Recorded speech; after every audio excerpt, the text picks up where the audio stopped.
How's it gangin', dudes and dudettes? My name is Sean, and man, this is kind of a serious story we have coming up. Now, go ahead and do all your gravies, all your smacking of the liking and the taters and all that good stuff. If you don't know what that is, I'm sure there's somebody in the comment section who'll let you know. You know, one gravy equals one like equals one taters equals one shares. You know how it goes.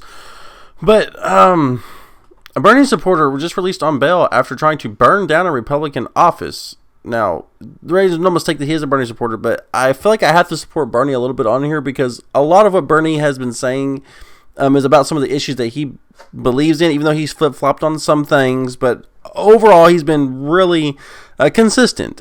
And, well, his supporters, you know, often infiltrated by Antifa and a lot of bad actors. You know, it only takes so many bad apples before you start spoiling a whole bunch. And you know, with Project Veritas coming out and talking about how a lot of these self-proclaimed, you know, extreme communist, socialist, Marxist, you know, are just taking over the Bernie campaign and not necessarily being democratic socialists, but being, you know, extreme socialist. And this is just one of those examples of how ideology goes too far. This is the reason why we support Andrew Yang. This is the reason why we are a data-driven movement.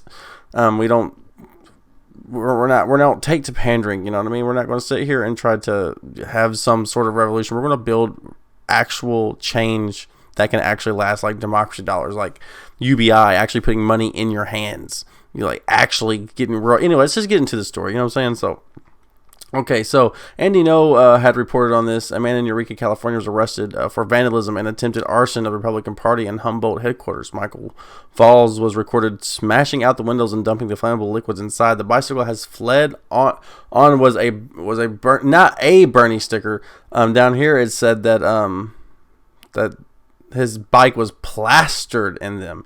On February 8th, in early hours of the morning, police officers responded to a call about man smashing windows. When the police arrived, they found a man on the boardwalk. After this, however, he quickly fled on his bicycle, which was plastered in Bernie stickers. The man also stole a Trump political flag after he illegally entered the building. After breaking in, the man also threw liquid chemical at the police, determined it was flammable.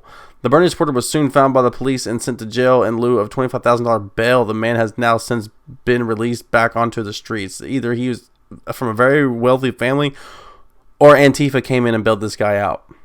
That's the only way, because Antifa's done stuff like that before. That's the only thing I could assume. I mean, it is an assumption on my part. But yeah, also, Tim Pool was really good job, so I recommend you guys going to do that. But I have to say that, you know, it sucks that Bernie gets smeared with this type of stuff because these are his supporters. A lot of them do things, not all of them. I mean, I used to support Bernie Sanders, but you know, once Andrew Yang came along and I was like, oh wow, this could actually, you know, real change that's bipartisan and brings the country together. I'm on board with that, right? But I don't know, man. This guy just looks ideology driven, bro. Like, come on, man, don't be a beta cuck, you know what I'm saying? Don't be that dude, man. You guys don't want to be that person. It's just so bad whenever you allow ideology to sit here and riddle your brain and you think that what is setting fire to Republican office going to do? First off, there's plenty of good Republicans out there. Because this person probably assumes just because you're a Republican, you must be racist, right? Because that's the whole narrative against, you know, Republicans and stuff like that. Even though you have freaking people like Candace Owens who's it's just, come on, guys. Don't fall into this type of tricks. If you're a Bernie bro and you're reading this, listen to me. I am defending Bernie. He doesn't need to be smeared by this. But you guys are giving him a bad name by even allowing such extreme ideology to fester within your ranks. So that's my warning to you guys. Don't let that happen. You know what I mean? Be open-minded and you know, understand Hillary really screwed Bernie last year. It was so bad.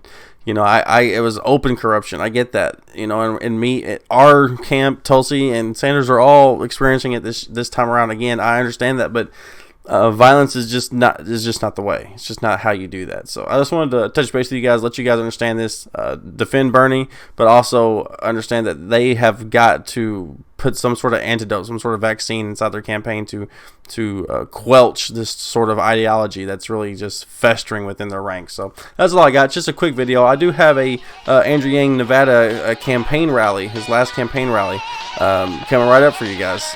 Great interview, and I'll see you guys on the other side.